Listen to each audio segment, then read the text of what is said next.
Hey guys, I've been told that individuals really like the sort of more spontaneous philosophy conversations that we've been doing about art and music. It acts as a nice entry point into the more rigorous, prepared podcasts that I've been doing with Jordan and CJ on Schiller and Nietzsche and Augustine. And I thought I would try something new.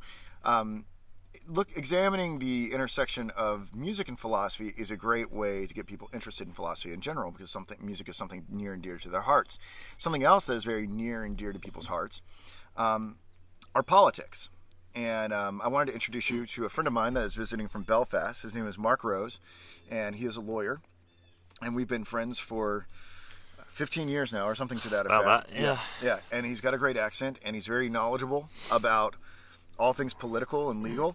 And, we were sort of talking about ways that we could improve the podcast, and I thought I would give him the opportunity to demo a new angle with what we're doing here in Noetic. And we're going to concern ourselves with the intersection of politics and philosophy today, and I'll hand it over to Mark and see what issue he wants to try out in this demo. So the question which really sort of came to me, and one which is a very prescient question both in the United Kingdom and in the United States, is this sort of flood of refugees who are leaving the current conflict in Syria. There's a lot of dispute in political circles about what if anything, I suppose we should be doing to help these people, and at what risk to ourselves or what cost to ourselves. So, this brings up a number of interesting issues. And so I really wanted to start it off by asking you, Luke, just as a sort of, almost as a kind of a foundational matter, sort of the extent of our obligations to help others, and just to sort of preface this with an example. As you mentioned, I'm sort of a lawyer by trade. One of the interesting aspects of tort law in both in the UK and in the United States is that there's definitely legal responsibility or for your actions, but there's generally not any kind of legal responsibility for inaction. One of the more common examples would be that if you walk down the street and you see a child drowning in a domestic swimming pool, nobody around, you have no legal obligation to help or attempt to rescue that child, even if there's no risk to you at all. You can walk on, whistle a tune, and forget about it, and there's literally no legal recourse towards you at all. Most people, I think, would find that a fairly abhorrent position, at least from some kind of moral or ethical perspective. But that certainly is where the law arrives. So, just I guess as a sort of foundational matter, where do you see from your sort of your study of philosophy, or where do you see an origin, if any, of our moral obligation to help others? Well, I have to say this. So, something that I think is a misconception that persists out there is that, philosophers have a lot of these issues sort of worked out in advance. This is a really spontaneous podcast, so I don't have the answer. And I'm pretty bereft of the answer, not only because I really haven't applied philosophy to this particular issue, but I've sort of withdrawn from all political realm altogether. Mm-hmm. But the thing that's, I think, valuable in having a philosophical conversation about this is that individuals can see that if you have a certain sort of philosophical attitude and sort of develop certain analytical abilities, you can apply it to nearly any situation. Mm-hmm. So even though I'm going to have to ask Mark here for a lot of clarification on a lot of the particulars before I can render any sort of tentative judgment. And I think any judgment that I do render is going to be sort of tentative, given that, Mark knows a great deal about the Syrian situation, but I think we're going to get into this conversation and realize there are limitations to what he knows. Mm-hmm. And I think we're also going to also get into this conversation and realize that there are limitations to what a sort of general sort of ethical posture should be. My hunch is that we're going to be presented with a multiplicity of alternatives based on the multiplicity of ethical theories that are out there. And for me to give a conclusive answer about what ought to be done or what ought not to be done, I would have to really go down the rabbit hole on a philosophical thinker with a developed ethical theory such as Kant or Mill or Aristotle or something like that, and begin to say how Aristotle or how Mill or Kant applies to this particular situation. Mm-hmm. But I can sort of come up with what my I can sort of begin to systematize my instincts about all of this, and I guess what I'd for me and for individuals in their car and at home who are listening and watching to this, I think we have to establish we have to triage how we sort of concern ourselves with moral activity, right? We've got to look at the particular situation of and the dire sort of moral need that people are in. So I think maybe we should set the stage a little bit and say precisely what's going on in Syria. What my limited knowledge of what's going on in Syria is that, you know, there's a civil war that is displacing a large amount of individuals, and a lot of those individuals are seeking asylum in Europe, the United States. Yes. But that's sort of a simplistic view, because and I'll allow you to sort of draw out some of the finer details of the situation. Yeah. So again, it's not I'm not a foreign policy expert or anything of the kind, but so essentially the sort of the analysis and the sort of background that I've done on this is that since 2011 there are something like 9 million people who've been displaced from their homes in Syria. It may even be slightly more than that now. That's close to half of the population of the country. The vast majority of those, about 2/3, have been displaced within the country, and about another 3 million or so have been displaced outside, largely to neighbouring countries, Lebanon, Turkey, and Iraq. A smaller number, I think somewhere in the region of 150,000 or maybe a bit more, have already been granted asylum or in the process of doing so within the European Union. This number, I mean, you can look at this in a number of ways. Of the total number of people who've been displaced, that's actually a relatively small percentage. But by any other measure, 150,000 people is a good amount of people. Well, I would say, yeah. I mean, depending on your look at, but just to get the math right, you said 9 million people had been displaced, but 2/3 of that 9 million had been displaced internally. Correct. So we're talking about 9 million displacement. Now, presumably we're talking about the 6 million people that have been displaced internally have been able to sort of work out a situation that allows them to stay situated in Syria, whereas there's another 3 million people that are in some purgatory about where they're going to go, right? And they're living in these refugee camps or whatever. So 3 million people and 150,000 people are sizable portions of people. Correct. Agree. We're not talking about 150,000 people. We're talking about 3 million people that need our help. Yes, I mean, it's, at least the bare minimum, and maybe as many as 9 if you consider the individuals that are internally displaced, profoundly unhappy with their situation. Sure, I mean, just because they're displaced internally doesn't mean that they're living in a comfortable house and doing all right. It just means that they're still within the country. It could be they could be living in the mountains, living off berries or something like that. But I think however you calculate it, I mean, there is a sizable number of people who are fleeing this conflict and who are in some way, shape or form seeking either temporary or permanent residence in either in Europe, in the United Kingdom in particular, and in the United States. President Obama, I think, pledged to take about 10,000 Syrian refugees towards the end of last year. And obviously this was a fairly controversial proposition at the time. So, the number of people that we're sort of really talking about coming to these countries is fairly small as a proportion of the total displaced. I guess that let me ask for clarification. Yeah. So when we try to sort of untie this moral knot, are we concerning ourselves with the 3 million people displaced, or are we concerning ourselves with the 150,000 that have already sought and gained asylum, or which group of displaced people are we concerning with? Because each group of displaced people is going to have a different set of needs and is going to be in sort of more dire want. Sure. And therefore, the help that we provide is going to be different. Well, so where are we training our focus as far as who to help? Well, I mean, if are you asking in sort of practical terms of like where, or asking? It seemed like to me that the people that are in the most dire situation would be the people that are caught in between somewhere, and this could be to read the situation wrong, but it seems like to me that the people that are in the border camps and in the refugee camps in Lebanon and Greece and Iraq, that these people are the ones that need the most help, and the governments that are temporarily providing shelter need assistance as well.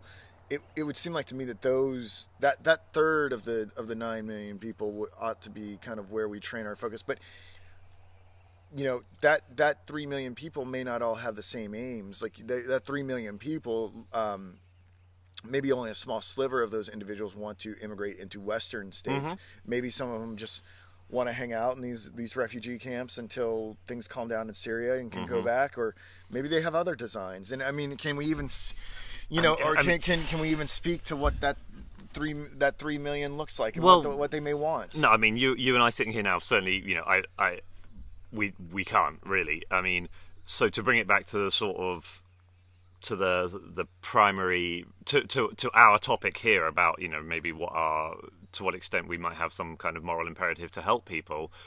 If we say, okay, out of those 3 million people, the absolute worst off 50,000, just to pick a number, if they said, okay, we want to be resettled, we want a new life in the United Kingdom or in the United States, split or whatever,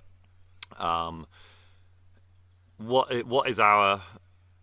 do we think our obligation to help those individuals is? All right.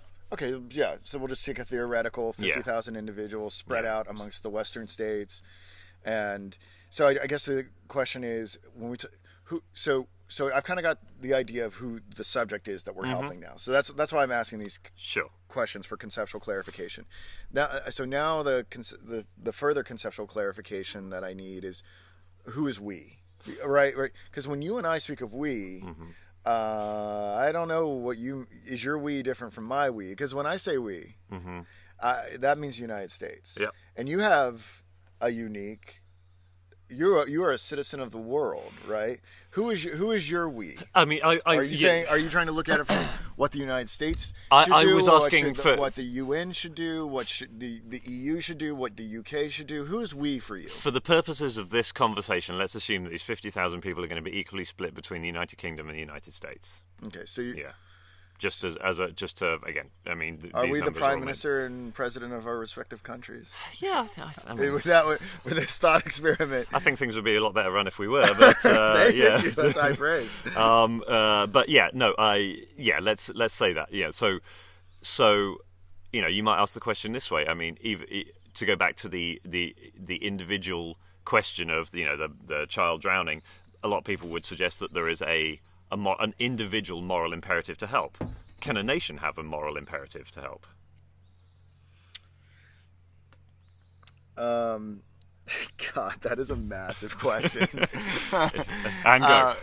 Yeah. Again, that is going to be entirely predicated on the political philosophy that you subscribe to, right? I mean, the more isolationist and libertarian you are, it's going to be a flat no. Yeah.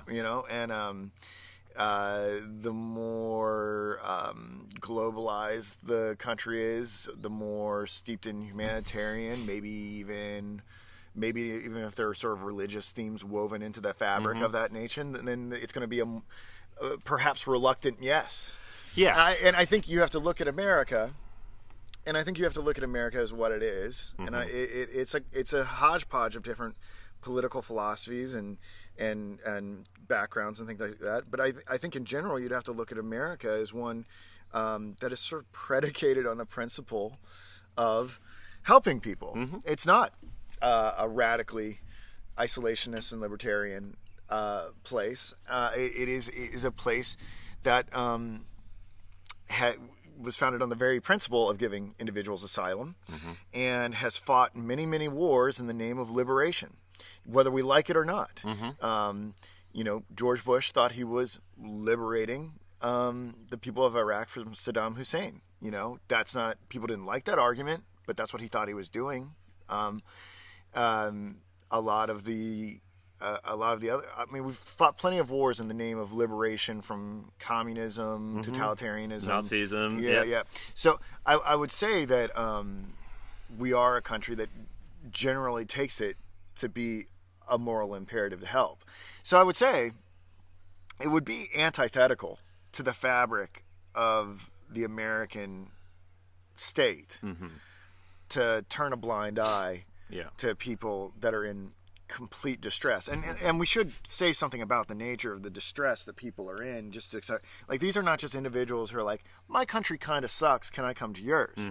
Right? These are people that have been like, I saw some drone footage that I believe the BBC put up. I don't know if it was going over Aleppo or one of the other cities or something like that. They'd been, and every building was falling down because it was just so riddled with bullet holes and shell holes and things like that. And there are charges of, I think, substantiated, right? I'm not sure, of Assad gassing the opposition when it first rose up, and now you've got homegrown ISIS and ISIS that has merged over from Iraq, and that is sowing discord, and now you've got Russia in there bombing things and bombing hospitals inadvertently because maybe they don't have as sophisticated technology as the United States. So, and I think something that we, as we take into consideration whether or not we ought to help Syrian refugees, is, did this just happen in a vacuum? I think we have to really ask ourselves, do we play a hand in this? And,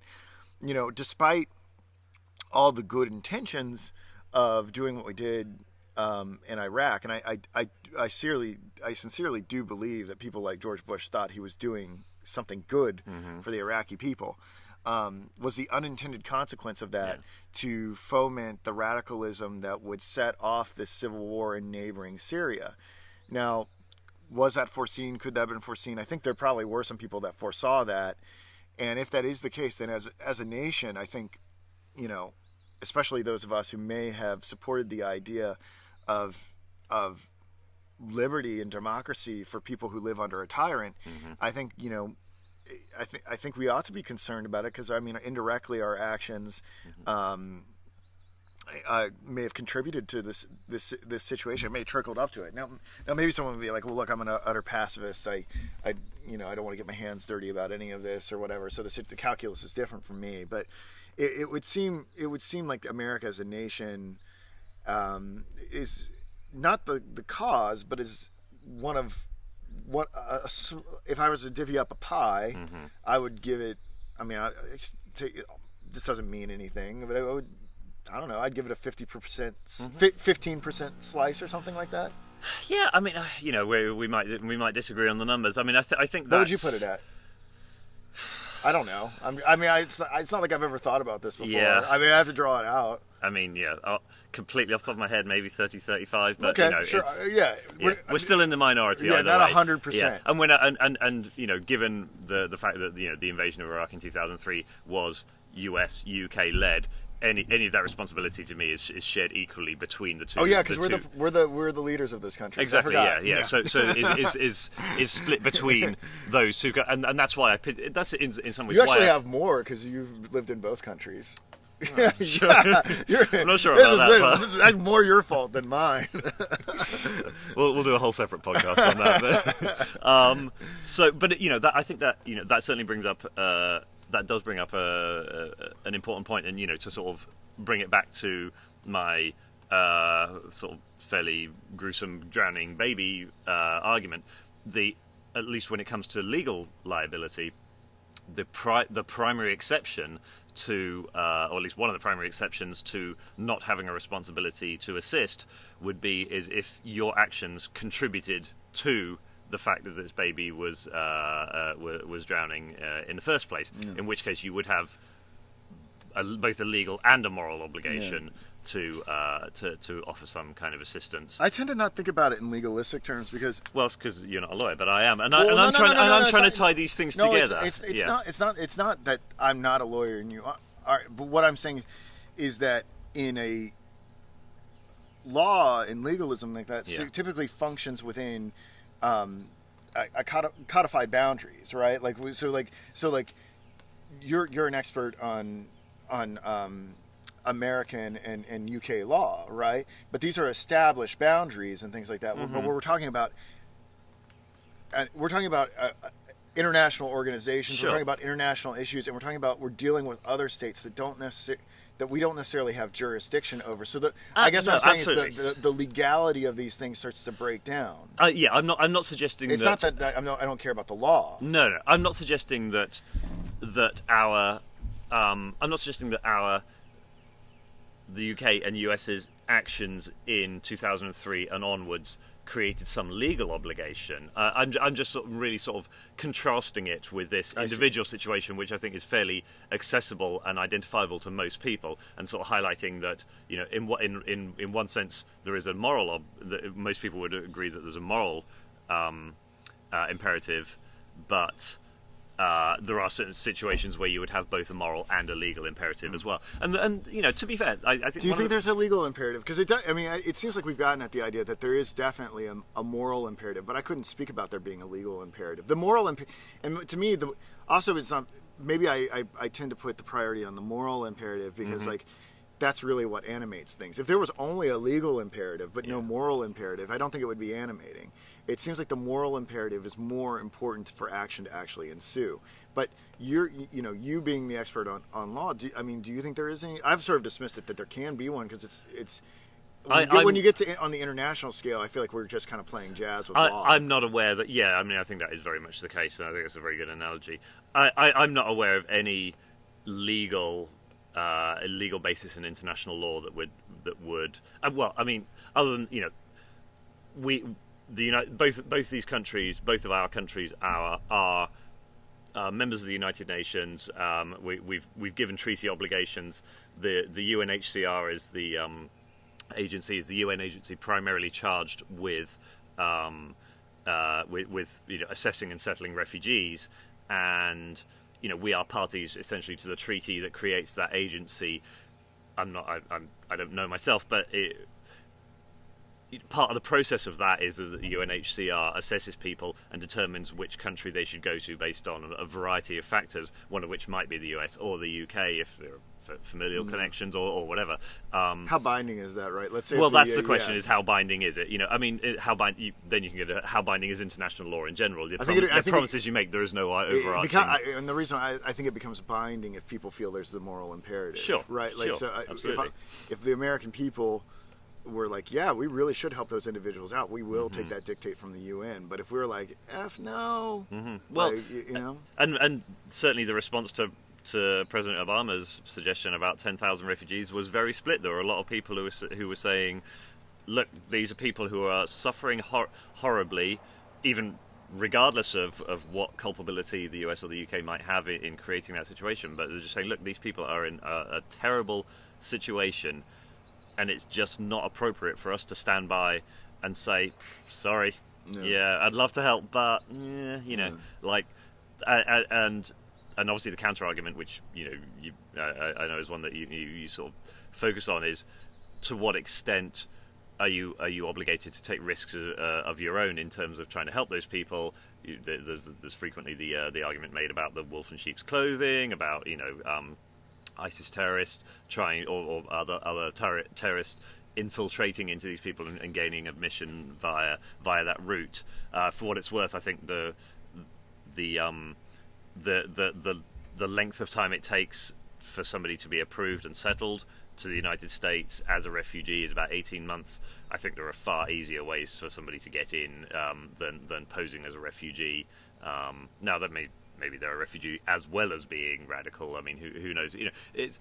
I think the threat is relatively low from that particular route, but it is but it brings up the broader question of at what cost to your own nation, and that goes in terms of security, but also in terms of infrastructure, schools, housing, the public purse. To what extent should you extend a helping hand to people, regardless of whether you've been culpable in creating that situation in the first place? Yeah. Well, so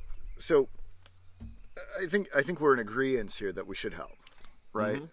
So then the question is, what does the nature of that help look like? And at the very minimum, I think we would be talking about organized temporary asylum. It would be foolhardy to just be like, come on in, without any sort of systematic process that would sort of just, at the very minimal, try to vet individuals who may be trying to, under the cloak of darkness, try to of a dark situation, try to take advantage of that system or whatever. So I do think there should be a system in place that would allow for case by case sort of individualized vetting, and if that takes 18 months, it takes 18 months. I'm very fine with that.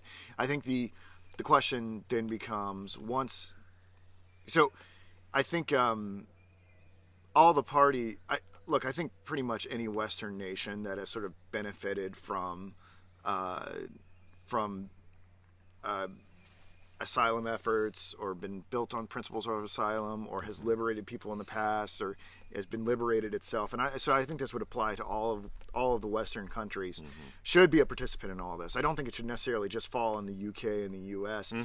I mean, I'm not exactly sure who the coalition of the willing was when we went into Iraq. Yeah, I forget now. I mean, Spain was involved. I think, and France was France involved? No, wasn't that the whole freedom fries thing? That was So France was not involved, but France has been liberated itself. France knows what it's like to be under terrible conditions. Germany was involved. I believe so. Yeah. So. I could say in many different ways that just about any of the European states in the UK and the United States, I think if you can spread these refugees out amongst the different Western states and minimize the burden on the particular sort of nation states, I think that ought to be the right thing to do for every nation to sort of maybe do. And I don't know how you would divvy it up, but it seems like it depends on the nature of the help that you're giving, about how you would divvy it up. And maybe some countries are in a position to give more help than others. But at the very least, you want to give them at least a safe haven from the biochemical warfare and them being caught in the internecine battles and the Russians bombing hospitals or whatever else. I think you at least want to give them that. And then I think you talk about other questions about, do you want to educate the children? Do you want to give these people a pathway to citizenship? Is it temporary help, or is it? Is it from the outset? Okay, are we clear? Are we saying to people, sure, you can come here and you can stay here for as long as it's dangerous, but you need to know you're going back? All right. Well, so let's just do we say that, or do we say, like, once you're here, is it then immoral to allow somebody to spend 5 years living here, integrating with society, and then rip them out and say, sorry, Syria's okay now, you got to go back? I think it is. I think if you let's say this Syrian thing goes on for 5, 8, 10 years, and we've agreed that we should help, and that people get woven into communities, have children, get involved in the education system. Because what are we going to do? Are we going to let a 5-year-old not get educated for 5 years while it sits out? Of course not. Like that's inhumane on a level. Like we're sort of participating in that child's ignorance. So I think the nature of the help would be to allow a long-term path to citizenship. That it wouldn't be just temporary help. But I mean, when I say help, I mean presumably in the initial stages of an asylum refugee effort, there wouldn't be sort of the expectation to give back. We would treat these individuals not unlike when like a hurricane or a tornado descends upon a community and like people have to rebuild their lives. I think, we have to allot certain, when those things happen, the nation comes together. Yeah.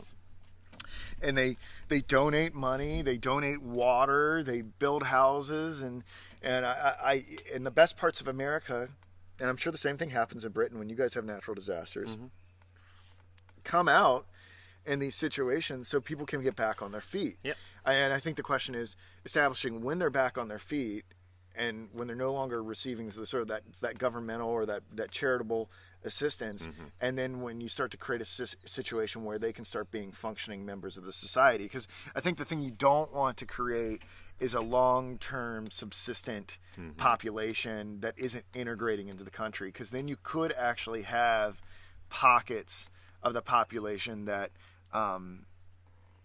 are segregating themselves, and when pockets of the population segregate themselves, I mean, there are so many reasons why that's a bad thing.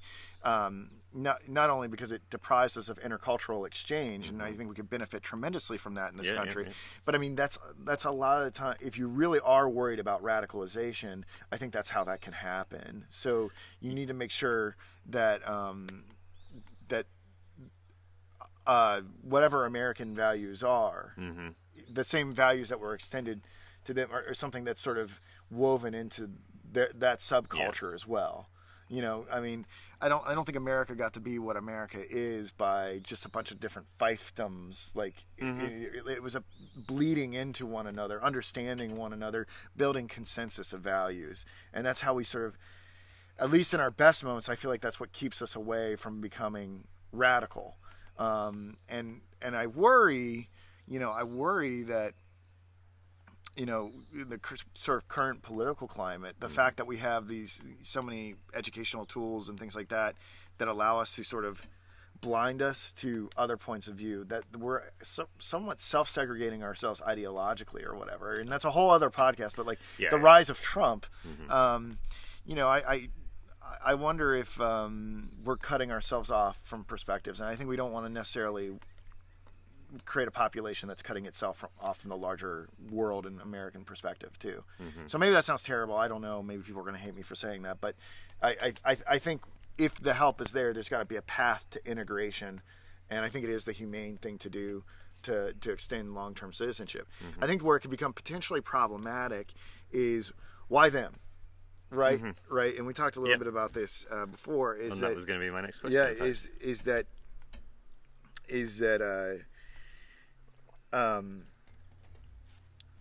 Syria is not the only place that is having domestic issues with a war-torn population and things like that. There are people fleeing from many other parts of the world and they're seeking asylum. And are we going to treat Syrians different than we're going to treat other people, or is going to be the same sort of orderly process for everybody?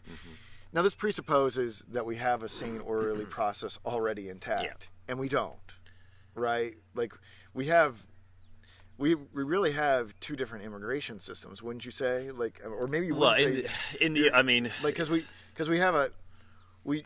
generally have like, and I'm not saying this is wrong. I'm just saying what it is, right? Like there's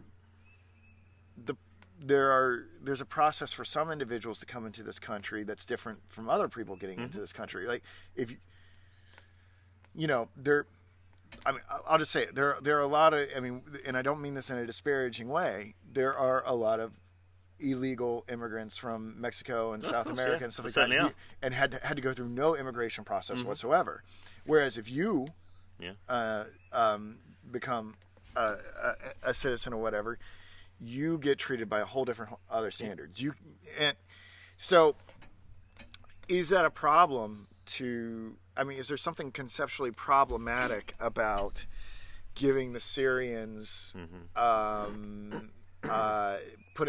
making their situation more urgent? Or do we already do that? And it's conceptually, is that only really a concern when you have an immigration system that's universal to begin with, and we don't really have one? Well, I mean, the thing is, the U.S.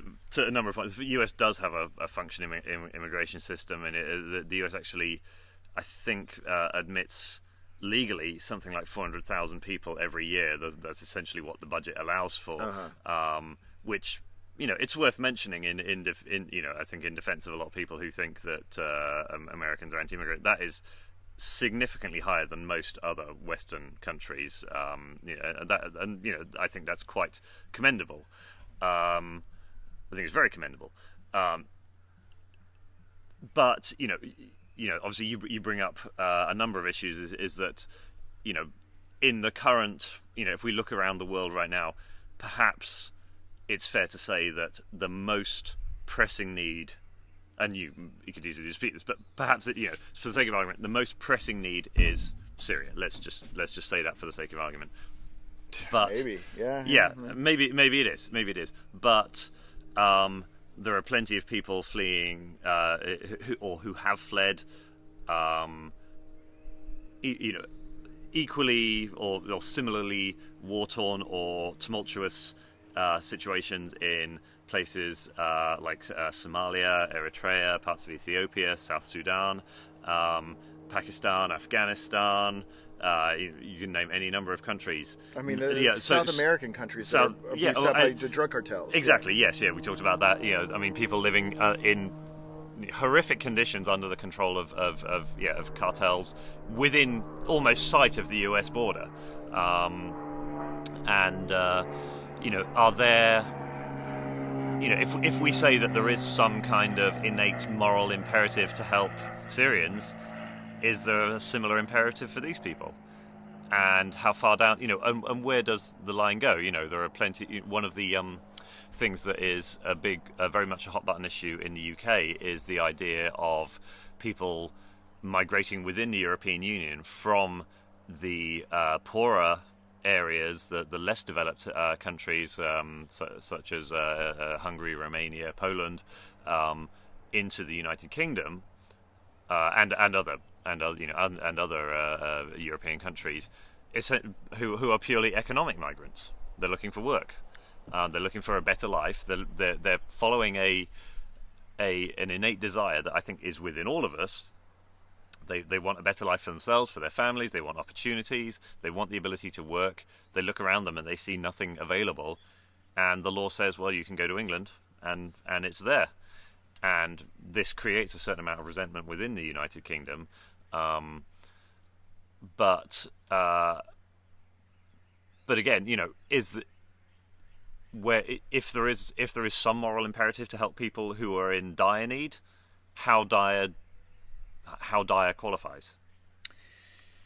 Yeah, and I think I think there's a way to do that. I don't know if we have to solve. I don't know if we have to solve. By the way, I think we've done a pretty decent job getting to the point that we have, right? I mean, and this is a whole. I mean, you could write tomes about this particular question about how to properly structure immigration policy so that you prioritize certain individuals with limited resources. I mean, I think you'd have to put the Syrians at the top of the list, given the very nature of what they come from. But what, I think a really interesting question is, what does that do to trickle down to individuals who are just merely seeking a better economic life? Is that going to come at the expense of people who may migrate here, who are, they may not be bombed out of their hometown or something like that, but if we allow the Syrians in, I mean, there may be effects down the river that limit individuals who are just looking for more economic opportunity. And I don't know. I mean, maybe that just so be it. But it really all depends on how much the other countries are willing to help. I mean, that's why I'm saying is it's hard to. I think you can create a triage system. I think you can say people experiencing genocide, people experiencing weapons of mass destruction, people experiencing civil war, front of the line. Okay. Well, that is what the current system is. I mean, we talk about refugees. Refugee is a legal term of art. You're not just a refugee because you've left your home. I forget all the details. But when the UNHCR designates somebody as a refugee, they do have to meet specific criteria. What about natural disasters and stuff? Well, that natural disasters, I do believe. If in my recollection, I think they can. That starts to get into a very grey area, and then you have the and this is way out of what we're talking about here, but you have the question just purely of climate refugees. If somebody's land is island is disappearing, it's disappearing, or their land is becoming their land is becoming turning into desert. They can't grow crops, and so they leave because they simply cannot grow food like that. As it stands now, that person would not be considered a refugee. They wouldn't qualify under adapt. Adapt. Yeah, adapt or I mean, they might migrate elsewhere, but they wouldn't be considered. They wouldn't be given the designation of refugee. Yeah. What do you think, man? We're coming up on 40 minutes. You think we made a good first stab at it? I think we've raised a lot of issues and answered not really any of them. But I think we answered some. Well, we haven't conclusively answered anything, but I think we've raised a lot of interesting issues. I think we answered the question of we ought to, yes, which is the big one. Fair enough. Yeah. Okay. And I think we examined the nature of that ought, and we said that it should be long term and not temporary. But the thing that is inconclusive in the nature of this conversation is, what does that mean for the immigration system in total, as far as how it affects people who are coming here for other reasons, and if that puts so much of a strain on the immigration system that it excludes really talented and people who are deserving in a different respect of coming here. And I guess the question is, well, then how do you fix that? Which is a whole other podcast, right? It's like, so do you grow the vetting process? Do you grow the systems that we have in place for vetting? That's one part of it. But then you also have to be prepared for transitioning more people, more than this 400,000, a number that you came up with, or not came up with, but cited. Yeah. Are we willing to absorb? Are we willing to double that? You know, and what the effects mean, and if we double that, you know, what deleterious effects does that start to have on the citizenry of this country? Sure. And many of whom are in very dire, who suffer poverty from, themselves. Yeah, you've got. It's not like we don't have our own problems here. So So how do you adjudicate who deserves what? And I think you have to say that the citizens of a country, in some sense, if they're suffering from abject poverty and things like that, probably deserve some sort of prioritization or whatever. But you have to ask, have there been conditions set in place that allow individuals to sort of pull them out of that abject poverty, or do we still need to do more for our own? I don't want to say refugees, but our own, our own domestic poverty issues. Yep. So, and how we balance that with people that are trying to escape the exact same circumstances or worse ones in the world. Yeah. So, another day. Yes. The cool thing is that you and I can do this over Skype and whatnot. Which we'll certainly have to do, because I will be back in Belfast. Yeah. I don't know why my screen there is saver. Okay, so yeah, it's still recording, and we'll end it. Okay. So yeah, my computer froze up there for a second. So Mark, thank you very much. Sure. Yeah, and we'll do this again, guys. I thought that was really successful. So great. All right, cool. See you. Bye, guys. Thank you. Where's my cursor?